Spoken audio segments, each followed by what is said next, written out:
Hello. Hi. What's on your mind, Lisa? I think I wanted to talk about like how I feel about the left and the right. I feel like it's been so much that like I don't feel like I belong to one of those anymore. Like I feel like both of them are not good, you Both, know.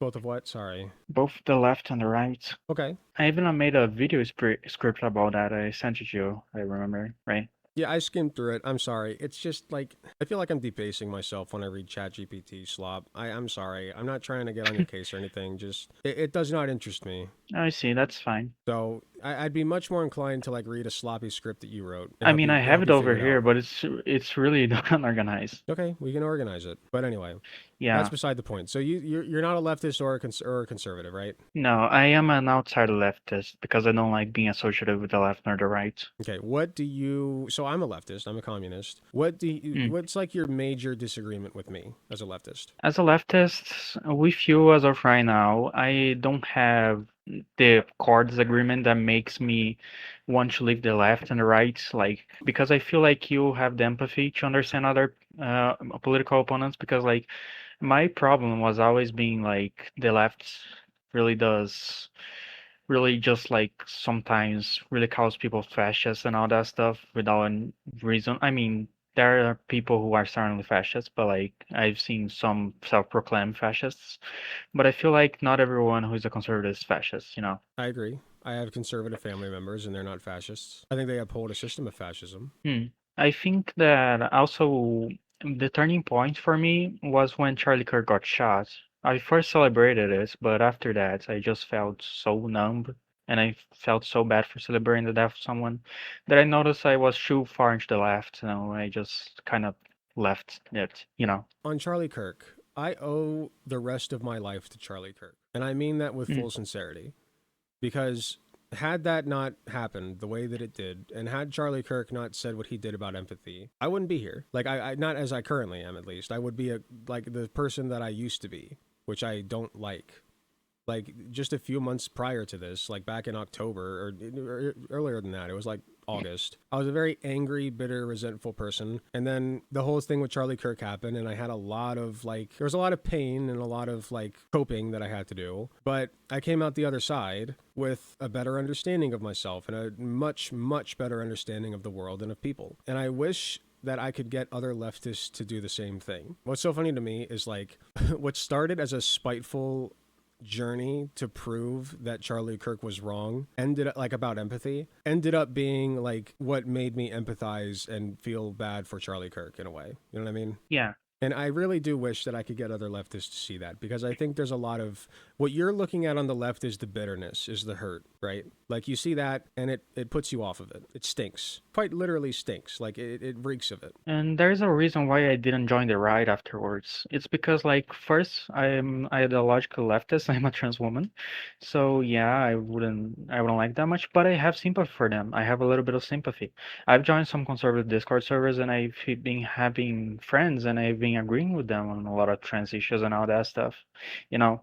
So I feel like I've been my problem with the right, my most problem with the right is ideological, and also because like the thing is that they operate through funny things. They operate through memes, they operate through joking, mocking people, and that makes me feel like it's not a serious environment, and I feel like it's pretty bad. And they're not being as good as they could be because I feel like that's a response to the left, the cancel culture and all that thing. I feel like it's more of a rebel thing. It's like they're being rebellious against the left, despite the fact they're working towards a non-rebellious state. There's an element of They rebellion there. yeah, they kind of see the left as a status quo, which I don't see it. I feel like the Democrats kidnapped the leftist movement after Bernie Sanders and made it so it chilled out a little bit on the economic policies and they started focus on the progressive policies and then it made the right mad. So after it made the right mad, the right made the left mad, so everyone got mad and every guy got angrier. So yeah. Why do you think they want to be rebels so bad? Because I feel like they want to be able to speak their mind. They want to be able to say what they want to say. I've talked to them a lot, and like, if they don't want to call me out and see me as a woman, that's fine for me. But like, they at least gotta respect that, you know? They just want to be free. They want to say things they want to say. Like Asmongold, for example, wants to say the things he wants to say. He doesn't want any cancel culture. He doesn't want any of that. So after he got like called out by many people, he got bitter from the left. So he started making anti-left content. So that made him a big political streamer that way. And now his his main point is going against the left and being that rebel guy who thinks that like how the things that the left sprays is bad, I would say. I think the left has a problem with telling people to sit down and shut up. I think that the Yeah. left could do a lot more listening themselves, and that's what I'm trying to do. I still call myself a Yeah. leftist. I still call myself a conservative, not conservative, a communist, a progressive, whatever. Like, I still call myself all these things because I believe in the ideology of the left. But I don't agree with their Mm. methodology. I think that we need to do more listening, and we need to be the ones to sit down and shut up and listen to what they have to say. And once we listen to that, that's free knowledge they're feeding us. We would be fools to reject that. So once we get that, then we can start the process of deprogramming and figuring out why they think right is left and left is right, and vaccines are bad and trans people are out to get them, and we need to understand them better. And the left doesn't want to do that because they think that's capitulation. And so they're telling conservatives, sit down and shut up. And the conservatives are like, no, we're not going to do that. And they rebel, right? Yeah, I see that. And I see that many conservatives from the spaces I've been openly transgender to conservatives, they were always like, "Hey, I don't think that I agree with this. I think this is an ideology and people like actually just like enforce it onto us, and I don't want that." That's what they say most of the times. I met a really nice conservative. He is a Christian and he lives in Poland. And he's like, "Hey, I cannot, I cannot, I don't understand this." Then I explained to him that I don't think he really thought, well, we trans women think we are genuine cis women. But I told them in their language, of course, with biological male, biological female, that Right. we don't think we're cis women. We think we are trans women. But Yeah. remembering that we are biologically male hurts us. So I'm just telling them that. So they don't think we are delusional or anything like that. Yeah, of course. I think you see, you're unique among trans people because you're able to meet them at that level. You're very good at putting your own personal grievances and gripes aside and hearing out the other person. And that's why I respect you, and that's why I talk to you a lot. And that's why I think you have a lot of potential to be an instrumental person when it comes, because like I've talked to other trans people and none of them have like the grace that you do when it comes to being called like not a biological female, like the bullshit that they spew. I think that's very good. And that's why I'm even though it wasn't a scheduled conversation, I'm more than willing to talk to you about like whatever grievances or gripes you have and figure out what the problem is. I think that when it comes to conservatives, they're like what you said was like they don't want to be, they feel like they're being told what to do, right? Nobody Yeah, likes being told what to do. And frankly, like leftists kind of are guilty of that. Like, or at least they're guilty of coming off that way, right? So like you're telling the main thing that conservatives I've noticed like to gripe about is that they can't say what they want to say. They can't speak their minds, right? Because every time they do, what happens? Somebody comes out of the woodworks and calls them a bigot. They get fired. They get canceled. What have you? Like people get mad at them, and they don't like people being mad at them. So they, instead of changing their view, they push back because they don't want to be told what to do, right? yeah. I feel like we gotta start new progressism. New progressism, I would define it's not a used term, but in new progressism, I would say it's like How do you spell it? I'm giving new Neo. Oh, neo. Okay, neo. new progressism. Neo progressivism. Yeah, progressivism. Okay, got it. Neo progressivism. Got it.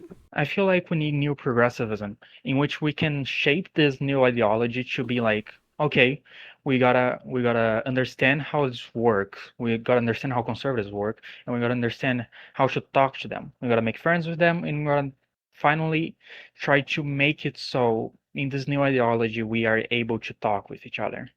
Sure. I think that one of the problems you're going to run into, leftists, once you're a leftist, good luck getting somebody to not be a leftist anymore. Like, it's very, very, very hard to convince a leftist out of whatever terminology they've chosen for themselves. Like, you look at communists, right? And how do you know somebody's a communist? They will tell you. They will tell you over and over and over again that they are a communist, period, end of story. And if you disagree with them, you're a bigot. You just want homeless Yeah. people to keep existing, right? The labels are very important to leftists, and I think that's a big problem on the left. So I think that Yeah. calling us ourselves neo-progressives, while it could work, I feel like that's an extra hurdle. We just need to call ourselves progressives, leftists, communists, whatever, and go from there, because otherwise we're not going to reach them. I see what you mean. To be 100% honest, as a Brazilian, I run into homeless people all the time, and most of the times they are drugged, and that makes me me scared for my life. Once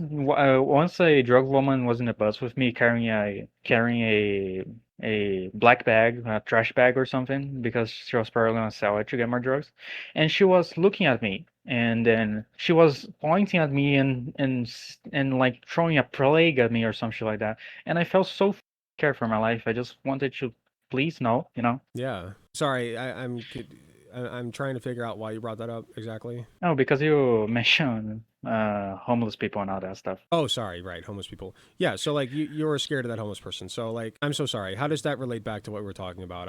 My brain is starting to fry a little bit. I don't think it does, but I feel like there's can be a connection. I am autistic. I say a lot of random shit. No, it's fine. Sorry. No, there was a very natural like throughway there because we talked about homeless people and then you talked about your experience with a homeless person. That's fine. But to circle back Yeah. around, right? Well, let's stick on that because leftism is the answer to that homeless person, right? Like how do we keep that homeless person from doing that to you? Leftist policy, right? Yeah. We gotta do a war on drugs as well, or not really. Well, we Because need sorry. no, please keep going. One of the bigger reasons why like people are in the streets here in Brazil is basically because of like many criminal organizations who sell drugs and addict them to them, and then makes them go into the streets, and then they're so addicted to it that they just want to steal from people to use the drugs again Why do people sell drugs? to get money. Don't make them free. Why? Make them free. If you can freely get Uh, them, if you can freely get them, nobody has a reason to sell them anymore. You can just go pick up the drugs. I see what you mean, but wouldn't that make society a little bit more addicted and weaker? Good if you encourage the buying of drugs or the picking up of drugs, I should say, picking them up. But you discourage it, right? You make them free, and you say you put big signs up. You say, "Danger! Do not take this. It will fuck up your life." But here it is if we can't stop you. Just like we did with Okay. cigarettes, right? Just like we did with cigarettes. Yeah, but cigarettes are still paid for. Well, yeah, but you get my point. Cigarettes are very affordable, right? Like if they were free, do you think it'd be that much different? I feel like many people would just start trying it. So because like someone said it or something, but I'm not sure. That's a really. Do you know that when you don't have arguments to argue against it, but like you feel like it's not a good idea? Yeah, that's basically my state Mm-hmm. right now. Well, that's called cognitive dissonance. I have found the tangle in your logic and I'm untangling it as we speak. And that's kind of painful because you formed a neurological reality in your brain and now you are being told that this is not how things work. It would work or it would work better a different way. And you're coping. It's called cope. um, and I hate to say that, but since you pointed it out, I'm just explaining the process here. But what I'm saying makes sense, right? Yeah, it does, but at the same time, I feel like I because we have a subconsciousness, right? Hmm. And our subconsciousness picks a lot of information from everywhere, and then it forms our opinions from there.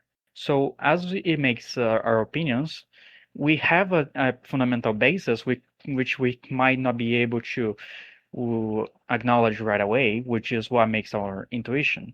So basically, my intuition is gathering all my experience in all the things I've been told, and I cannot be form those in a coherent argument. So maybe I have a reason to do that, to think that's a bad idea, but at the same time, I don't have anything to describe it because of my Sure. subconsciousness. Let me help you then. Okay? Let's figure out why I said why what I said. I'm gonna join your side now against Alec Mm, Gunter. Let's figure out the flaw in Alec Gunter's reasoning together as a team. Ready? yeah. So Alec Gunter says, make drugs free. Just make them free and put up big blaring red signs that say, do not take this, is dangerous, right? And it will work. His logic is it will work the same way as it worked with smoking, where smoking, cigarettes are pretty affordable, right? Like they're very easy to get. If you need it, like somebody said they're $8, okay, $8. That is a fraction of my paycheck. I could very easily just go to the gas station, pick up some cigarettes and smoke them. But I don't, right? So if that worked with cigarettes, why would that not work with hard drugs? Let's figure out the tangle in Alec's logic. Well, why would it not work with hard drugs? Because I think there would be some exceptions that would use it to relieve themselves, even though it's free. Like, let's say porn is free, right? Porn is Yes. free. Hmm. So basically, when you consume porn, you are addicting yourself to it and making your senses worse. So if you make drugs free, you're kind of gonna make the same thing but worse. Okay, so people are addicted. If we make it free, they will simply go get as much of it as they want and possibly overdose and die, right? So we can't Yeah, just make them free overnight and just throw them out onto the streets for everybody, right? yeah, That'd be silly. So that's the yeah. that's the flaw in Alec's reasoning. Is that's what he's missed, is that what you don't understand is there are already people addicted to this shit. They're just going to kill themselves, right? Yes. Okay, now let me switch back over to Alec Gunter's side. So my response to that is nobody wants to be addicted. Not really. Mm. Right? Like that's embarrassing. That's something that you don't brag about. Guys, oh, I'm addicted to Coke, everybody. Look at me. I'm such a Coke fiend, right? Like you don't do that. I mean, there's So some people who smoke weed just to seem cool. right. Like there are some people who like to brag about how much they smoke weed, but like nobody's going to say I'm addicted to weed. I have a problem. They don't Mm. brag about having a problem, right? They Yes, for might brag sure. and say this is how much I can smoke and not get high, but what they're doing, they're engaging in a cognitive process where they're taking a real problem and twisting it so that it's a good thing. You have to make it a Mm. good thing in order to brag about it, right? Yeah, but people are still gonna get addicted. Even Sure, they though could. things are free and you say it's not good, people are still gonna watch porn. Yes, but now there's no financial incentive to get people addicted, right? Mm. Start them along that process, right? Which is more Yeah, but I actually than I can feel say for cigarettes. That's why people still smoke, is because you can still advertise them in some ways and you can still get people hooked on them. There's still a financial mm, incentive for cigarettes. I feel like that would decrease the drugs greatly, but at the same time, I feel like that would make people really, really just like go ahead and take them as much as possible because Okay, there so are some people over there. so it looks like There's go ahead. I'll let you And finish. because as we're talking about porn, because like you don't have incentives for porn. You might have somewhere someone say, "Oh, take a look at this, it's so good," but most people say it's not good for health, and we all kind of know that it's not good for health. So we already have that incentive, but we still do watch porn. You see? Yes. Well, you can have a healthy relationship with porn. We agree on that, right? Yeah, you can, but Okay. it's difficult. Like with heavier drugs, it would be even more difficult. I think I do. I watch porn. I think that Yeah. I think it's pretty easy to have a good relationship with porn. It's easy to fall out of that good relationship into a bad one, sure. But it's like a relationship with alcohol. You can have a healthy Mm, relationship with alcohol, right? You can have a drink once in a while. You drink socially. You're not addicted. You're not dependent. You just sometimes you drink, and that's fine, right? And you decide, yeah, alcohol's not good for you, but you decide that those risks are worth the brief period of inebriation and fun feeling that you get. And you know what? That's life. You give a little bit, you get a little bit, you know? mm, So we agree that you can have a it, healthy relationship with porn and alcohol, right? yeah, Okay. Now, can you have a healthy relationship with cigarettes? no. No. Why not? Because it causes cancer and it's way more addictive than porn and than beer. There you go. It is way more addictive. It acts on nicotinic receptors, and it functions such that literally it's the way that the cigarette box is designed. A lot of people don't know this, but there's a reason that there are as many cigarettes as there are in a box. 20. There's always 20, and why they are the length they are. They're always the same length. Have you noticed that? Every single brand. 20 Not cigarettes, really. I don't same really exact buy length. cigarettes. Well, if you ever want to look, that's exactly what it is. 20 cigarettes, and they're all the same length every time. Why Mm. is that? Do you know? It's because it's regulated by the states, I would Nope. suggest. Nope. No? It's more insidious. It's one Mm. cigarette per hour, and they give you 4 hours to sleep. 20 cigarettes. Mm. And the length of that cigarette is exactly as long as it needs to be to completely fill up your nicotinic receptors. When people smoke more than 1 pack a day, they're not doing anything extra for their nicotinic receptors. It is purely because they like the ritual of smoking and they're addicted to the ritual as well as to the smoking itself. Isn't that crazy? Yeah, for sure. I don't really have much information in cigarettes, so I'm gonna have to trust you on that one. Okay, you can look it up if you'd like in your free time, but I'm glad you trust me. So you cannot have a healthy relationship with cigarettes because they are designed from the ground up to get you addicted, and not just addicted, but dependent. Okay? And we're Yeah. dependent on a lot of things. We're dependent on food, we're dependent on water, we're dependent on oxygen, on sleep. There are Yeah, things that we just need. Okay? and there are also some disorders that make us feel addicted to eating food when we are anxious, of course. But like we eat for necessity sometimes, but Yes. like we can get addicted to eating food because of some disorders like bulimia and all that stuff. Yes, but for all intents and purposes, we are dependent on some things to live, and that's fine, right? Yeah. So it's not the dependency itself that's the problem. It's the fact that you are forming a dependency on something that is killing you, right? Yeah. So, like, let's say that let's say that, I have a dependency on, let's say I have Tourette's, right? And I have a dependency on flicking the light switch 5 times before I leave the house, right? Yeah. Now, can I live a healthy life with that dependency? I mean, yes, because you're not doing anything with your body. Right. That's not a dangerous dependency to have. I'm wasting like a little bit of time, but the time is worth the trade-off of just getting that out of my system, right? Hmm. If cigarettes operated that way, we wouldn't feel the need to make them illegal. Like if they were just something that is fun that you do to feel good and there was nothing bad that happened as a result, who the would care, right? Yeah. So you can have a healthy relationship as somebody with Tourette's turning on and off the light switch 5 times before you leave the house. You cannot have a healthy relationship with cigarettes. Have we established why that is a relationship that can never be healthy? Yeah. Okay. So that is also true of these hard drugs, right? Mhm. You get Yeah. super dependent on them. They kill you slowly over time, and there's an added element of it takes away some of your free will, right? And it takes Like money as well. And it takes money. But we're saying they're free, right? So let's just stick with the scenario that they're free. Yeah. So we are giving out for free something that is highly addictive, that people grow dependent on very easily, that causes them to make bad decisions and kills them. That sounds like a horrible idea, doesn't it? Yeah. Okay, so that's a very, very logical conclusion to come to. Okay, your brain is screaming at you, this is a horrible idea for those reasons. Yeah. Okay. Also, all the subconsciousness things that I've gathered throughout my life. Okay, now I am going to deprogram that part of your brain right now. Ready? Sure. What you're doing by making it not free is you are adding an incentive for some outside force to make you take that thing. Get it? Like who? Drug lords. They want you to be addicted, don't they? Yes, for sure. So some druggie on the street or some drug salesman on the street comes up to you with a big trench coat and says, hey, you want some of this? Here's a free sample. They're already doing it. They already give you the free sample, right? Yeah. Here's a free sample. Just see what you think. Give it a shot. No charge. This one's on the house, right? Then they get addicted. It is And then they waste a lot of yes. money. It is so lucrative and profitable that they will literally give out free samples of this very expensive substance so that you will get addicted and continue to buy it. Yeah. By making it free through the government, you are taking away that incentive.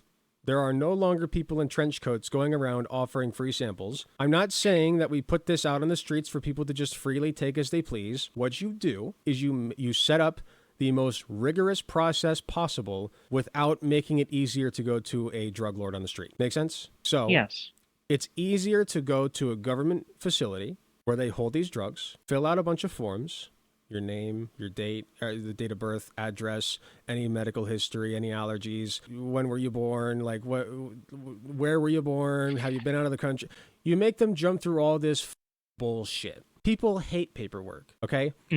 Which is why you don't give them too much, but you give them just enough to make this process annoying, right? Yeah. Just enough to make it annoying. So make them jump through as many hoops as it takes, but not so many that it's easier to just go get it from a guy on the street, right? And then that way you accomplish 2 things. 1, you remove the profit incentive, and 2, you make it, reasonably difficult for people to get their drugs, even though it's free.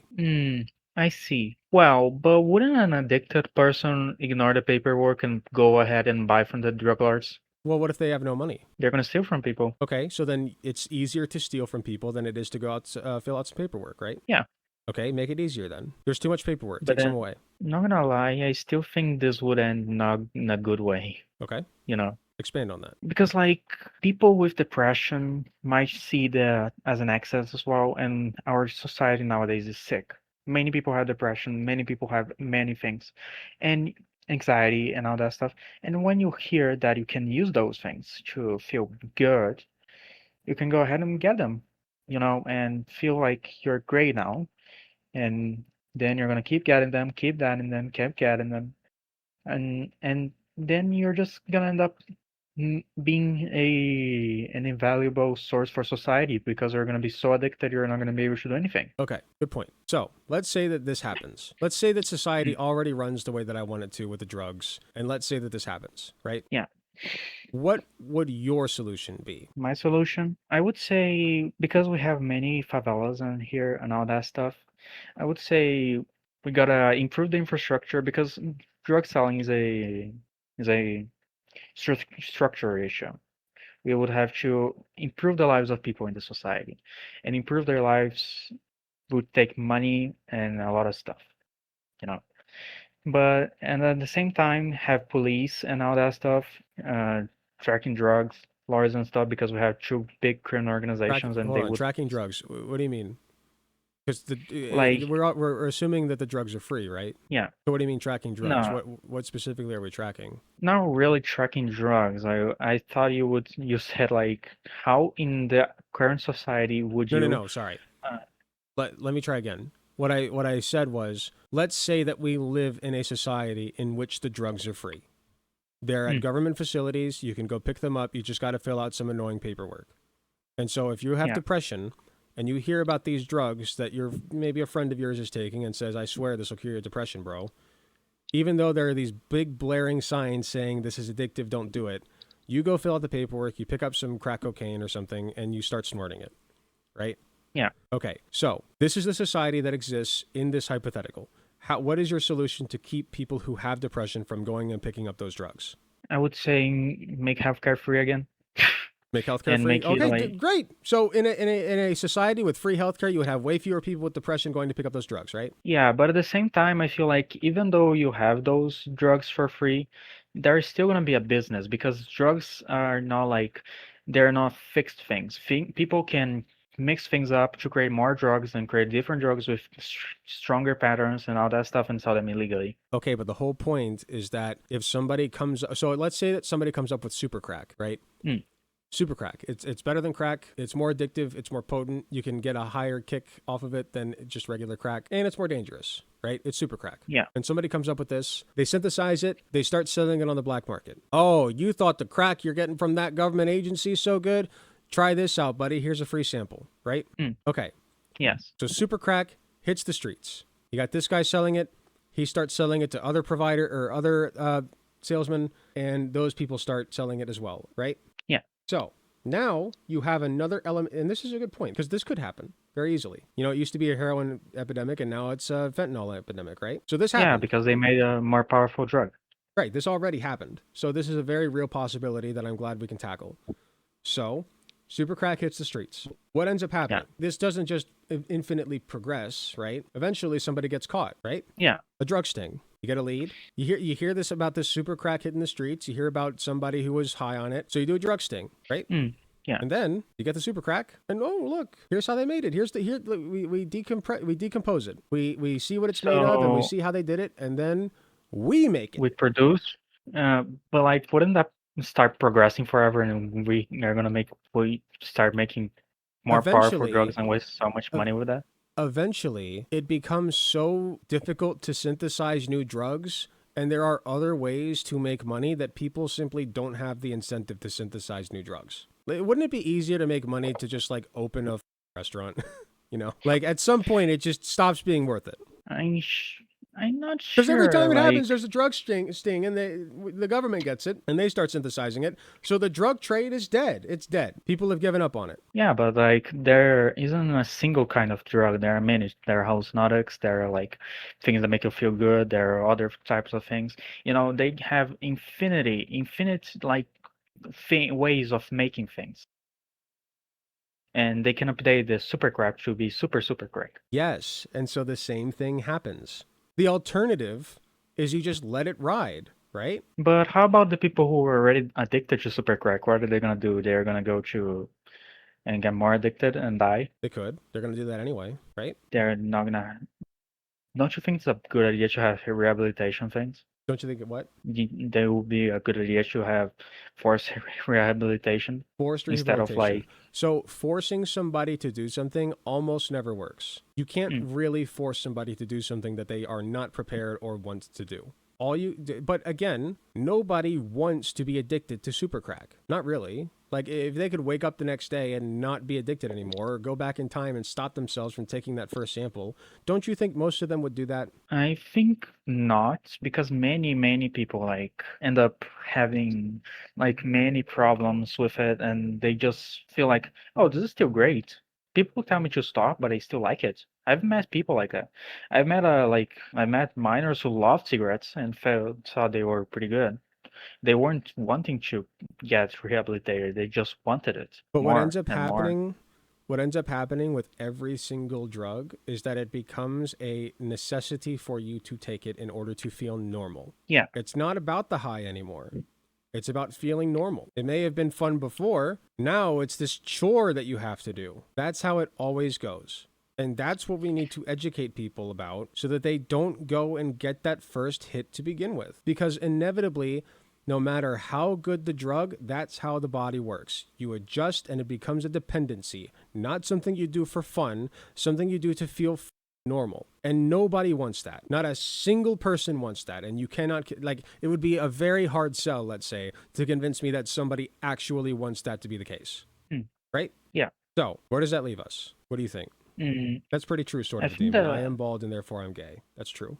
at the same time, I also feel like maybe not, because like at this point, you're just gonna be producing so much drugs and you're gonna be spending so much of the public's money to produce drugs that like you could be using to actually prevent drugs, you know? So Okay. yeah, What? Sure. Go ahead. Finish. I feel like criminal organizations are just gonna come up with new things either way. Like they're gonna be super crack, then super crack, then super crack, and it's never gonna end. You know? But I'm telling you, I don't think you've convinced me that people would just stop trying after a certain point. I mean, every once in a while you might get somebody who's like, yeah, let's give this a shot. But then if you just do a drug sting and put a stop to it, they have to synthesize an entirely new drug that is more addictive than the stuff that you can get for free. Do you know how hard that is? Yes, Okay, but so people are then gonna do it. they can try and they may succeed, but we're just going to drug sting them again. It's a dead end. And we just keep driving the point home to these drug lords and drug synthesizers. It is a dead end. You will not progress past a certain level. You'll make a few bucks and that's it. Congratulations, you synthesized a new poison for everybody. And what did you get out of it? A couple of bucks and maybe a car. Good job, man. Great work. And then you get caught because you get caught in a drug sting. Yeah, but like here in Brazil, for example, many people turn to drugs because they don't have education nor anything like that. So I feel like the real way to treat this would be to educate people, improve places, you know, and not actually offer them for free, because some things are just gonna get so addicting to the point that they're gonna kill you as soon as you consume them. But what you're talking about is, well, if it's just going to kill you, then it becomes a poison. But what you're talking about is preventative measures. There are already people who are high on this stuff and addicted to it and dependent on it. We have to deal with that reality. And so I haven't heard any propositions that are better than what I'm putting out there. I simply Hmm, haven't. And until I do, I'm going to stick with this one. I think this is pretty airtight. I see. But by all means, I want to put a pin in this because it's been going on a little longer than 20 minutes. But Yeah, by sorry all for that. means, feel free to get back to me and toss what I said around in your head and see what you think. Yeah, sure. Is there anything else you want to end this on? I would like to go back to like the left and right thing. I feel like Sure, let's the wrap it up left, around. yeah, because we kind of went a little bit off the rails with this one. I thought it was fun. Yeah, I feel like I will leave the left and the right for now because no side seems to have an answer, and I don't believe in everything one side says. And at the same time, I feel like both sides are just sick because of the internet and polarization, I would say. Not everyone, but like a big part. You, for example, are not sick. I don't see you as a person sick because you actually have empathy for people, and you actually want to hear them, you know. Yeah, I think there's a lot there. I think that's true. The left is traumatized. They're traumatized, and it's understandable why they're so reactive. And because I was there, but it's time for a change. It is time for empathy to take hold. If we want to make any progress, Yeah. it's the only way it's going to happen. So I agree.